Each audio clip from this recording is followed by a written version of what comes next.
One of the more interesting aspects of this march wasn't the fact that Francois Hollande did not want Benjamin Netanyahu to attend because he was afraid that the whole Israeli-Palestinian thing would throw off the focus. No, the biggest and most interesting thing wasn't about who was there. It was about who wasn't there. Namely, there was no high-ranking official in the Obama administration that was present at all. There was the assistant Secretary of State, some chick that nobody knows who apparently was like in the crowd somewhere, but not our own president. And she's definitely not on par with any of the other leaders of the free world. Our president is a president that lives to be seen on camera. He loves photo ops. He always takes pictures of himself looking thoughtfully at things. And he missed a genuine opportunity here to be the tip of the spear in a historical show of world unity. How on earth could that be? What could possibly be so important that he couldn't make it there? Well, to quote Press Secretary Josh Earnest, I don't know. You said the president personally wishes he would have liked to have gone. Why didn't he? What was he doing on Sunday? We haven't gotten an accounting of what the president did Sunday. Yeah, I haven't spoken to the president about what he did yesterday. I mean, you obviously prepared for this, and you've said many times, the most transparent administration. What was the president doing? I guess I prepared for a lot of questions today, but I did not prepare for a question based on what the president was actually doing yesterday. There are some who have suggested that the U.S. presence at the march should have been represented by somebody with a higher profile than the ambassador to France.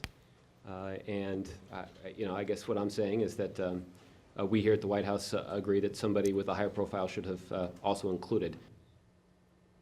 Can you comprehend what they're saying right here? They're actually claiming that President Obama's own schedule is not ultimately up to him. But don't ask them who it's up to because they don't know either. I'm sure if pressed, they'd probably have to acknowledge that, of course. But President Obama has final say over his own schedule.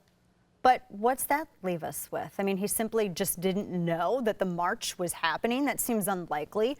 His staff refused on his behalf without consulting him. And that would be the second time in a month that happened, the last time being the wedding that he not maybe inadvertently broke up. But the ceremony. But more befuddling is the fact that even though Josh Earnest does fess up to the idea that someone of a higher profile should have gone, and even though he can't give an accounting of the president's activities that prevented him from going, he still goes through this litany of reasons that the president shouldn't have gone. Everything from security concerns, really, security concerns, and I'm quoting here, interfering with the common citizens that wanted him to attend. Yeah, no, I totally heard you. You got it right. That's the president didn't attend because he would have made life difficult for all of the commoners. But I thought you guys just said that he or someone else that was high profile should have gone. So if you already apologized for that, then why are you making excuses now? Just own it and move on. And I don't understand also the whole security thing. I mean, Benjamin Netanyahu was like the prom queen of being disliked over there, and he showed up.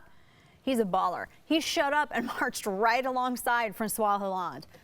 Yeah, you have 44 world leaders. I think the security is going to be all right, but maybe not all right enough for the president. Now, as more than a few people noted on Twitter, I suspect that all of this was mainly, mostly about the poor golfing conditions in France this time of year. Maybe that's what we should have said, that the Paris March was actually just a brand new golf course.